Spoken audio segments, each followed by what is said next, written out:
As we have discussed body language in details, let's talk about some of the tips which you need to maintain or keep in mind while going for body language or while going for your personality development. So, the first tip which we'll be talking about is walk like a leader. Now, what does it mean? If you get a chance to look at world leaders, they seem to follow a similar pattern in most of their meetings and social appearance.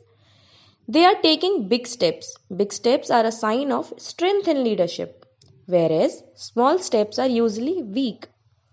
They are keeping a straight line. A straight posture communicates trust and superiority. And when around you, people usually feel protected.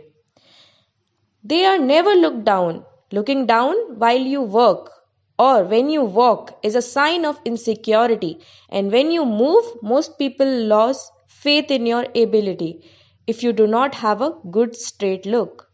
Walking like a leader unconsciously puts you in a position of one. Others around you feel the shift in your identity, and you become more respected, more trustful, and more attractive.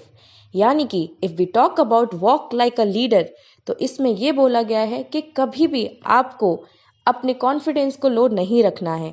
Always take, हमेशा बड़े बड़े steps लेने हैं.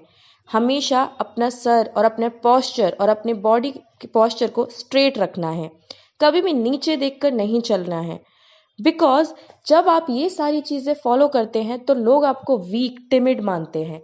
When you straight, अच्छे से आप चलते हैं, स्ट्रेट फॉरवर्डली आप वॉक करते हैं, नीचे ना देखकर वॉक करते हैं, पॉस्चर को प्रॉपर रखते हैं, कॉन्फिडेंस रखते हैं, आई कांटेक्ट मेंटेन करते हैं, तो लोग आपको बहुत ही ट्रस्टफुल और रिस्पेक्टेड और अट्रैक्टिव वे से रिसीव करते हैं. Tip number 2, find your suitable face. या you care about what I'm thinking about? You take the look. If you look in the mirror and there is no one around, a large majority of the people I know agree that this is their most attractive look, but they fail to take it on a regular basis due to insecurities, right? Most of the greatest report and experts in body language I know have told me that they have educated themselves to take this look.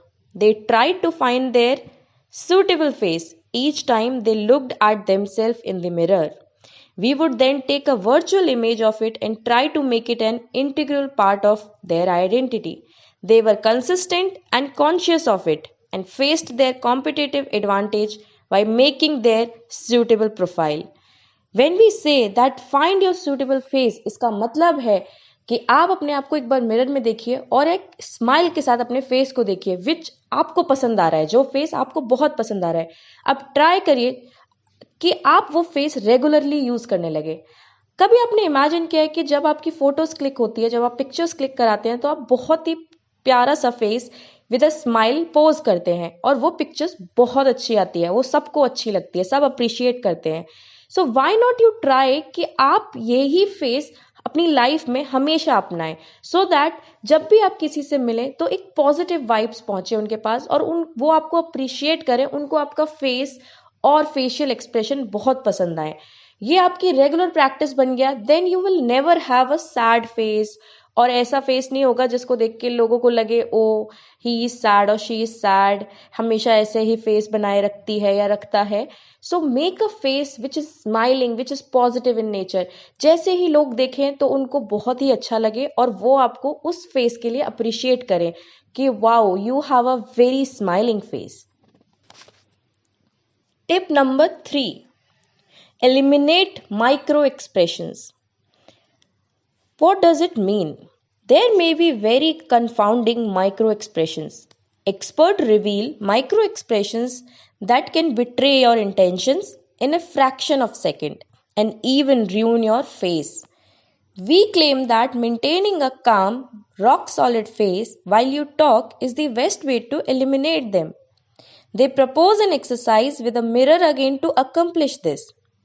This exercise is like look in the mirror at yourself but start talking this time, alright? Instead, when speaking, concentrate on odd micro expression that your face adopts when speaking specific words or moving through a particular emotional state. Now say the same words or sentence again while try to keep a rock solid stable face. And if you will do this exercise for 15 minutes a day na, you will be able to reduce micro expression within a week.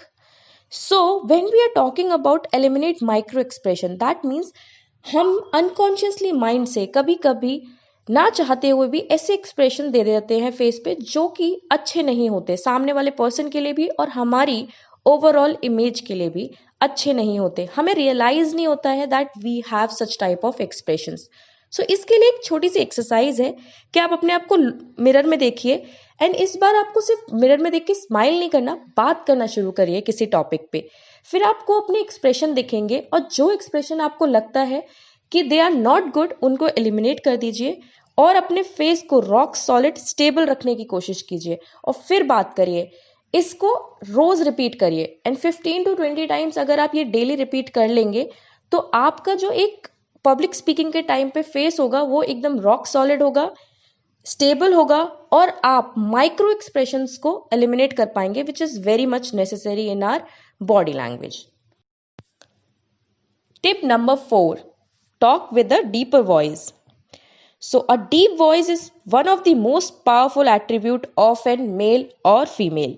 It is an indicator of dominant masculine or feminine polarity and a major attraction switch. You are going to get feedback from girls as well as from boys, and people are going to start paying much more attention to what you are doing. Also, becoming mindful of it, it is the essence of mastering a deep voice. Pay close attention to it every time you talk to someone. यानी कि इस tip में बात की गई है कि आप अपनी वॉइस मॉड्यूलेशन पे अच्छे से वर्क कीजिए, बिकॉज जब आप किसी से बात करते हैं तो आपकी वॉइस अट्रैक्टिव होनी चाहिए, not in a seductive manner but in a good manner. It should be positive, clear और अट्रैक्टिव कि सामने वाले पर्सन को आपसे बात करते हुए अच्छा लगे और आपकी बात को अच्छे से सुने. आपका मैसेज भी क्लियरली पहुंचेगा और आप जो भी कन्वे करना चाहते हैं वो बहुत ही अच्छे मैनर में सामने वाले पर्सन तक पहुंच जाएगा. If you have a deeper voice, try to work on that voice. Modulation is very much important. अपनी वॉइस को कैसे मॉडिफाई करना है और कैसे टोन को मॉड्यूलेशन में फिट कराना है ये आपको प्रैक्टिस करने से आ जाएगा. लेकिन this is a very important thing because जब आप लोगों से बात करते हैं तो आपकी वॉइस मॉड्यूलेशन बहुत अच्छा रोल प्ले कर सकती है सामने वाले पे आपकी इमेज को अच्छा बनाने में. बिकॉज यू शुड नो कि कहाँ पे टोन को रेज करना है, कहाँ पे नॉर्मल बात करनी है, कहाँ पे अपनी टोन को कम रखना है. एंड दिस वे से आप मास्टर कर पाएंगे एसेंस ऑफ डीप वॉइस को. और जब भी आप किसी से बात करेंगे दे और he or she will be more attracted towards you in terms of talking. Tip number 5, last but not the least, this is the very much important and the most important part of body language. In order to improve your eye contact and make yourself comfortable with that, you need to challenge yourself. You need to keep strong eye contact with every single person you may be conversing with, even if it is a normal person. Start with your friends so it is easy and continue with strangers. But you need to be conscious about it. It is not as difficult and as awkward as you may think. But after a small period of time, you will get used to it and you will become unconsciously good at it. Alright? So, when we are talking about tip number 5, it is very much important. Maintaining eye contact. See I told you कि India में सबसे ज़्यादा eye contact से अगर आप बात करते हैं तो लोग आपको कॉन्फिडेंट पर्सन समझते हैं. तो आपको अगर आई कांटेक्ट करने में प्रॉब्लम होती है तो आप इसकी प्रैक्टिस स्टार्ट कर सकते हैं अपने फ्रेंड्स के साथ.